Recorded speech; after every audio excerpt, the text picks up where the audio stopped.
I'm Whitney Ortiz with Whole Health Self-Care. Thank you for joining us for the Whole Health series.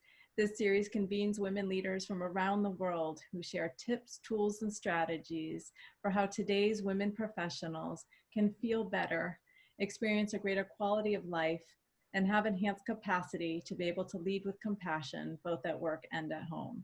We're so thrilled to have with us Dr. Elva Anderson. Elva, can you please share a few takeaways from our conversation? Absolutely. I think the takeaway is to first have fun, have a moment to dig deep inside and get some joy and relief from just making art, poetry, dancing, music, role playing, whatever it is, but just have fun. Have fun when you do it. Utilize the resources that you have, be it at home, from magazines to paper to finding books at like old bookshops, and allowing yourself to just take a moment to be in that moment. I think we've had a lot to say, and have fun, and have laughter and have a little joy in there. Thank you so much, Elva.